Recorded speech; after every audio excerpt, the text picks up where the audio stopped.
Hello everyone. Today we will discuss the Bernoulli's theorem. अब बच्चों Bernoulli's theorem में हम लोग क्या करते हैं? बर्नौलीज थ्योरम में हम लोग एक एनर्जी कंजर्वेशन के लॉ को पढ़ते हैं।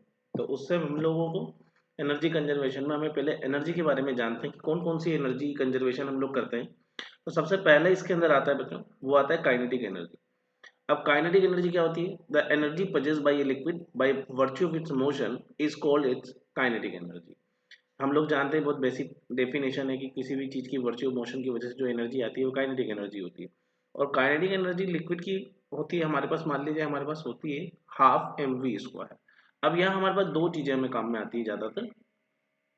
एक हमारे यहाँ वेलोसिटी हेड, यानी कि एक चीज़ होती है जिसको हम बोलते हैं kinetic energy per unit wait. तो यहाँ से जो एक वेट निकलेगा, वेट वेट मतलब क्या होता है बच्चों? M g. तो अगर हम यहाँ पे एक टर्म हमको ध्यान रखनी है, half m v square divided by M g. अगर हम करेंगे तो एम से एम कैंसिल आउट हो जाएगा और हमारे पास बच जाएगा वी स्क्वायर अपॉन टू जी। इसको हम एक टर्मिनोलॉजी नाम लेते हैं जिसको हम बोलते हैं वेलोसिटी हेड। क्या हमें आगे काम आएंगे, इसलिए हम इसको अभी पहले पढ़ रहे हैं कि हम इसको क्या बोलते हैं, वेलोसिटी हेड। और उसी तरीके से हम यहाँ पर kinetic energy per unit volume निकालेंगे। उसका क्या मतलब है सर? क्योंकि वो एनर्जी कंजर्वेशन में उन्हीं का सम कांस्टेंट होगा, तो हम यहाँ निकालेंगे kinetic energy per unit volume. और ये सर ये क्या होगी? तो काइनेटिक एनर्जी क्या होती है हमारे पास? हाफ एम वी स्क्वायर और पर यूनिट वॉल्यूम, यानी कि ये हो गया हमारे पास वॉल्यूम। और मास अपॉन वॉल्यूम बच्चों आप लोग सब जानते हैं क्या होती है? डेंसिटी। तो हम यहाँ लिख लेंगे हाफ रो वी स्क्वायर। तो यानी कि kinetic energy per unit volume किसके बराबर होती है? Half rho v square. ये हमें याद रखना है। क्लियर? अब उसी तरीके से हम बात करेंगे पोटेंशियल एनर्जी। पोटेंशियल एनर्जी क्या होती है? तो the energy possessed bye a liquid by virtue which about the earth surface is called it's potential energy. कितना अर्थ से ऊपर है या कन्फिग्रेशन की वजह से जो एनर्जी आती है वो हम लोग पोटेंशियल एनर्जी बोलते हैं। पोटेंशियल एनर्जी का बिल्कुल बेसिक सा फॉर्मूला आप लोग सबको पता है, क्या होता है? एम जी ए। इसके अंदर भी एक टर्मिनोलॉजी डिफाइन हम लोग करते हैं कि potential energy per unit weight. और वो क्या हो जाएगा? यानी कि M ji H divided by M G. M से एम कट गया, जी से जी कैंसिल आउट हो जाएगा, तो आपके पास बचेगा एच। और जो एच बचेगा इसको हम बोलते हैं यहाँ पर पोटेंशियल हेड। क्या बोलते हैं? Potential head. और यहाँ पर भी हम लोग potential energy per unit volume निकालेंगे। तो potential energy per unit volume क्या हो जाएगी? M ji H divided by volume. और आप अच्छे से जानते हैं कि मास अपॉन वॉल्यूम किसके बराबर होता है? डेंसिटी के। तो ये हो जाएगा रो जी एच। बिकॉज हम लोग जानते हैं कि m divided by v equals to density. ये हमारा एक बहुत बेसिक फॉर्मूला होता है, density equals to mass upon volume. अब हम बात करेंगे प्रेशर एनर्जी की। तो the energy possessed by liquid by virtue of its pressure. किसी भी लिक्विड में प्रेशर की वजह से जो एनर्जी आती है वो प्रेशर एनर्जी कहलाती है। अब प्रेशर एनर्जी का फॉर्मूला कैसे निकालेंगे? तो हम लोग जानते हैं, मान लीजिए एक कंटेनर है जिसमें पानी अगर फ्लो कर रहा है या वाटर फ्लो कर रहा है, तो यहाँ पर क्या होगा बच्चों? अगर इसका क्रॉस सेक्शन एरिया अगर हम लोग कंसीडर करें, क्रॉस सेक्शन एरिया मैंने कंसीडर किया, मान लो ए, एरिया क्रॉस सेक्शन एरिया हो गया।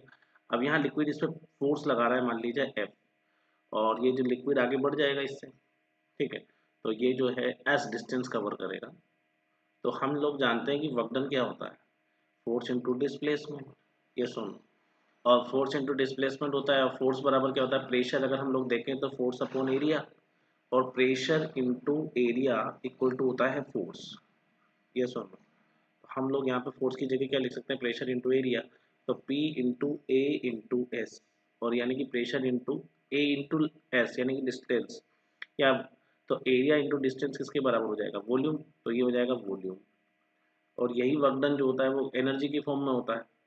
तो ये वर्क डन जो होता है वही प्रेशर एनर्जी की फॉर्म में होता है। तो प्रेशर एनर्जी हमारे पास जो आती है, प्रेशर एनर्जी जो हम लोग लिखते हैं वो किसके बराबर हो गई? अब यहाँ पे प्रेशर इंटू वॉल्यूम। और अगर हम लोग यहाँ पर इसको प्रेशर पर यूनिट वॉल्यूम लिखेंगे, अगर pressure energy per unit volume अगर हम लोग लिखना चाहेंगे, तो हमारे पास क्या आ जाएगा? P into v divided by volume. ये भी वॉल्यूम है हमारे पास, और ये भी वॉल्यूम है। तो वॉल्यूम से वॉल्यूम दोनों कैंसिल आउट हो जाएगा, तो क्या बचेगा? प्रेशर। तो ये है हमारे पास pressure energy per unit volume किसके बराबर होता है? प्रेशर के। ये हमें याद होना चाहिए। क्लियर? अब हम लोग डिस्कस करते हैं बर्नौलीज थ्योरम।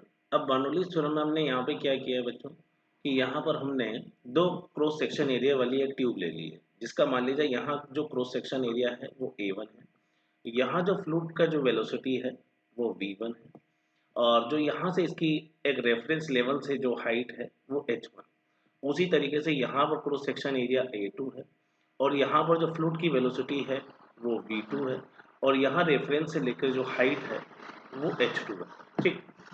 अब t कोई टाइम हुआ या डेल्टा टी टाइम हुआ, डेल्टा टी टाइम में ये जो फ्लूइड है वो आगे बढ़ के मान लिया जाए, यहाँ से कंसिडर होके मान लिया जाए ये ए पॉइंट, मान लीजिए ये पी क्यू है, ये पी मान लीजिए पी भी मान लिया जाए, ये पॉइंट हमारे पास ए है और ये बी है। कुछ समय के बाद मान लिया जाए कि हमारे पास ये पॉइंट ए है और ये बी है। कुछ सर्टेन पॉइंट्स के बाद जो फ्लूइड आगे फ्लूइड जब शिफ्ट होगा, तो ये पॉइंट हो गया मान लीजिए हमारा ए डैश, और इधर अगर ये शिफ्ट होता है यहाँ पर, तो यहाँ हम लोग कंसिडर कर लेंगे कि इसको ये बी डैश। ठीक। यानी कि फ्लूइड जो है अब खिसक गया है, पहले ए बी पर था, अब जो वो शिफ्ट हो गया है ए डैश बी डैश पर। ठीक। अब सर यहाँ पर क्या है, तो यहाँ पर हम लोग एनर्जी कंजर्वेशन करते हैं। बर्नौलीज थ्योरम क्या है? It is based on energy conservation. It is based on energy conservation. ये एनर्जी कंजर्वेशन को फॉलो करने की बात बताती है। ठीक। अब ये कहती क्या है? अब ये क्या कहती है सर? तो इन ये स्टेट्स करती है, इट स्टेट्स दैट पर यूनिट वॉल्यूम रिमेन्स कांस्टेंट। एक आइडियल फ्लूइड है हमारे पास, रिमेन्स कांस्टेंट। ठीक। तो ये हमें बात बताती है। तो हम एक स्ट्रीम लाइन फ्लो में, इन stream line flow kinetic energy, potential energy and pressure energy per unit volume remains constant. अब हम इसको प्रूव करते हैं। अब इसके प्रूफ में हम सबसे पहले यहाँ पे वर्क एनर्जी थ्योरम लगाएंगे। वर्क एनर्जी थ्योरम हम लोग कहते हैं कि work done by all the forces is equal to change in kinetic energy. तो चेंज इन काइनेटिक एनर्जी, तो सबसे पहले मान लीजिए मैंने यहाँ निकाला कि इस फ्लूइड में कितनी काइनेटिक एनर्जी में चेंज आएगा। तो चेंज इन काइनेटिक एनर्जी का हम लोग देखें यहाँ पर, तो क्या होगा बच्चों? हाफ, यहाँ पर वेलोसिटी v2 है और यहाँ पर वेलोसिटी v1, और ये बीच वाला जो है a डैश b वाला पार्ट वो तो चेंज नहीं हो रहा है, तो हम यहाँ डायरेक्ट लिख सकते हैं चेंज इन काइनेटिक एनर्जी किसके बराबर होगी? Half m v2 square minus half m v1 square.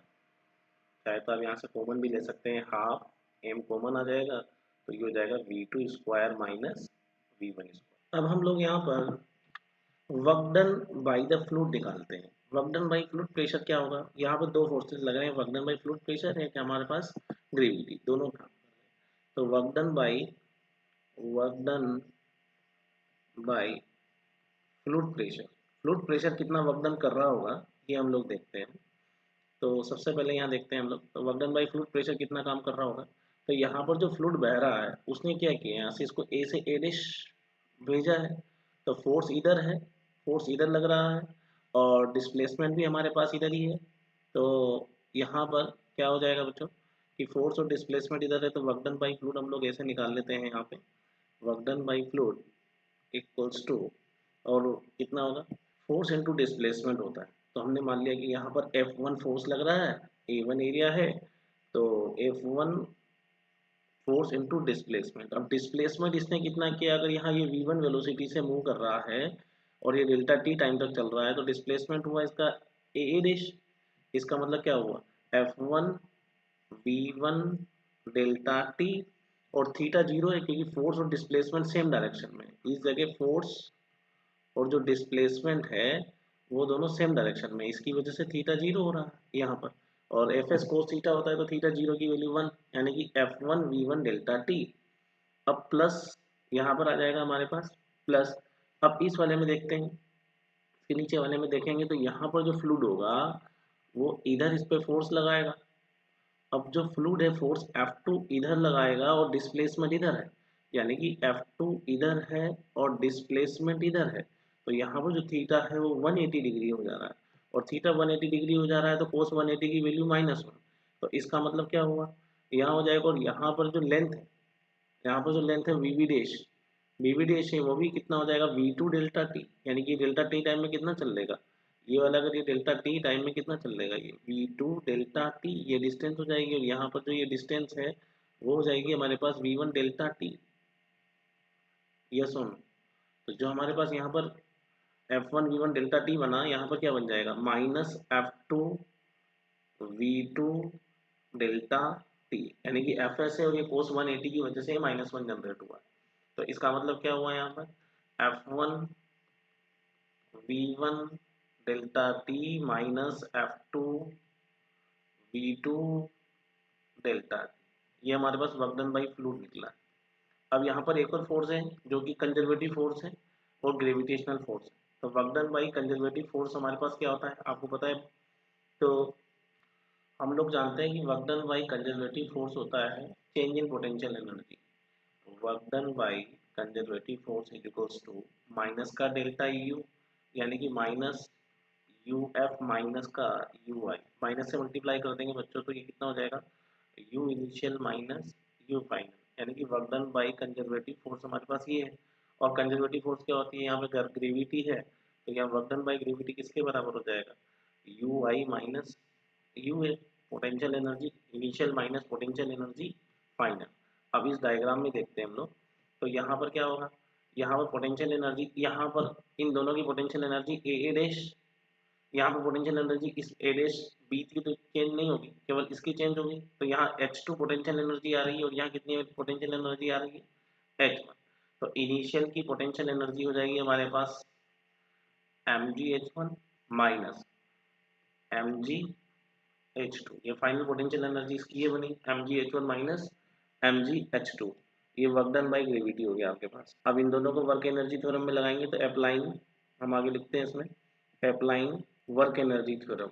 Work energy theorem क्या होती है कि work done by all the forces, by all the forces equals to change in change in kinetic energy, change in kinetic energy। अब work done by all the forces में हमारे पास दोनों force कौन कौन से हैं, एक तो है हमारे पास work done by fluid plus work done by gravity equal to किसके बराबर है बच्चों work change in kinetic energy, यानी कि डेल्टा टी। ठीक, तो वर्क डन बाई फ्लूइड कितना था हमारे पास, ये आया है हमारे पास वर्क डन बाई फ्लूइड, इससे पहले वाले में हम लोग को देखा F1 V1 delta t minus F2 V2 delta t, हम इसको यूज कर रहे हैं। तो F1 V1 delta t, F1 V1 delta t minus F2 V2 delta t plus work done by gravity लिखा हुआ है यहाँ mgh1 minus mgh2, mgh1 minus mgh2 equals to delta kinetic energy आई थी हमारे पास half m direct V2 square minus V1 square. अब देखो सब जगह मास मास मास आ रहा है। अब यहाँ थोड़ा सा हम लोग इसको कैलकुलेशन कर लेते हैं। ठीक, अब आप लोग जानते हैं कि फोर्स इक्वल टू क्या होता है, स्टार लगा के मैं यहाँ थोड़ा सा बताता हूँ कि यहाँ साइड में कि आप लोग जानते हैं कि प्रेशर इक्वल्स टू होता है फोर्स अपॉन एरिया। तो फोर्स इक्वल टू किसके बराबर हो गया, फोर्स इक्वल टू हो गया प्रेशर इनटू एरिया। तो यहाँ पर क्या हो जाएगा F1 है, तो यहाँ पर हमारे पास आ जाएगा F1, इसको सोल्व करेंगे तो P1 F1 की जगह हम लोग लिख सकते हैं P1 A1 V1 delta T. Similarly F2 की जगह लिख सकते हैं P2 A2 V2 delta t plus यहाँ मास आ रहा है हमारे पास तो mgh1 minus mgh2 equals to half m V2 square minus V1 square. ठीक, अब यहाँ पर देखो हम लोग एक छोटी सी चीज का फॉर्मूला को यूज करते हैं। We know that equation from equation of continuity, we know that from equation of continuity, equation of continuity क्या होती है, equation of continuity, equation of continuity से हम लोग जानते हैं कि A1 V1 A1 V1 A1 V1 equals to होता है हमारे पास A2 V2। तो देखो यहाँ पर A1 V1 है, यहाँ A2 V2 है। ठीक है, तो A1 V1 equals to A2 V2, तो हम यहाँ पे A1 V1 लिख सकते हैं। और उसी तरीके से मास बराबर क्या होता है density into volume, density equal to mass upon volume होता है, तो ये हो जाएगा वॉल्यूम। और यहाँ डेंसिटी इंटू वॉल्यूम की जगह क्या लिख सकते हो आप, वॉल्यूम की जगह हो सकता है ए एरिया इंटू, अगर मैं इसकी पहले वाले की सेक्शन की बात करूंगा तो लिख सकता हूँ मैं A1 V1 डेल्टा टी, क्योंकि ये एरिया इंटू लेंथ हो गया, A1 V1 डेल्टा टी। उसी तरीके से रो इंटू, क्योंकि A1 V1 डेल्टा टी है तो A2 V2 डेल्टा टी, तो A1 V1 डेल्टा टी और A2 ये लेंथ हो गया, ये एरिया हो गया, एरिया इंटू लेंथ वॉल्यूम हो गया, और यहाँ डेंसिटी हो गया, तो rho into A1 V1 delta T. तो हम यहाँ पर इन A1 V1 डेल्टा टी की जगह क्या लिख सकते हैं, यहाँ मास हो गया, ये मास हो गया, तो इसकी जगह हम लोग लिख सकते हैं, इसकी जगह हम लोग लिख सकते हैं मास अपॉन डेंसिटी। तो m upon rho equals to हो जाएगा आपके पास, चाहे तो आप A1 V1 डेल्टा टी लिखें, A1 V1 डेल्टा टी लिखें, और equal to A2 V2 delta T लिखें। तो आपके पास यहाँ पर आ जाएगा A1 V1 delta t equals to A2 V2 delta t equals to m by rho. तो हम अब इस जगह क्या लिख सकते हैं, इसकी पूरी की जगह P1 A1 V1 delta T की जगह हम लोगों ने लिखा है, यहाँ पर इस स्टेप को यहाँ कंटिन्यू करते हैं, P1 into A1 V1 delta T की जगह लिख सकते हैं m बाई रो, और उसी तरीके से minus P2 into m by रो एक प्लस mgh1, ये हमारा सारा साइड का काम है,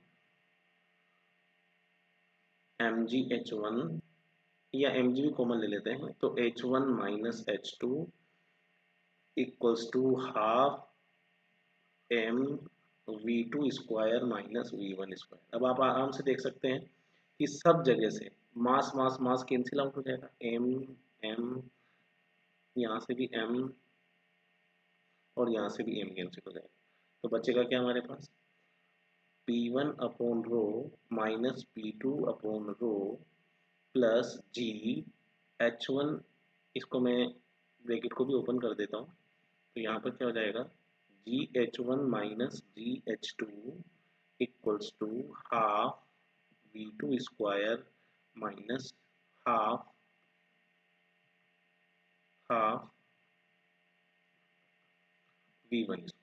ठीक, अब हम पूरी इक्वेशन को रो से मल्टीप्लाई कर देते हैं, पूरी इक्वेशन को रो से मल्टीप्लाई कर देंगे तो क्या होगा, P1 minus P2 plus rho g H1 minus rho g H2 equals to half rho V2 square minus half rho V1 square.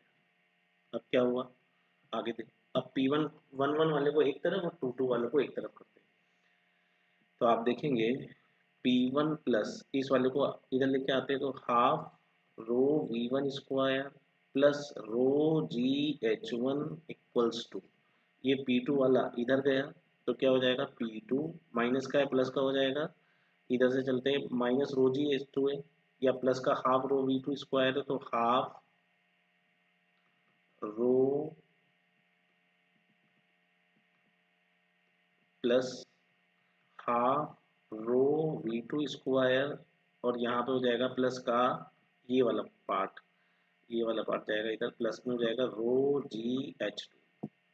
तो यहाँ पर ये क्या है बच्चों, ये प्रेशर, ये क्या है, इसको हम बोले थे pressure energy per unit volume, याद है तो आपको स्टार्टिंग में प्रेशर यूनिट पर यूनिट वॉल्यूम, प्लस ये क्या है, pressure energy per unit volume, इसको बोलेंगे हम लोग kinetic energy per unit volume, plus ये क्या है, पोटेंशियल एनर्जी, पोटेंशियल एनर्जी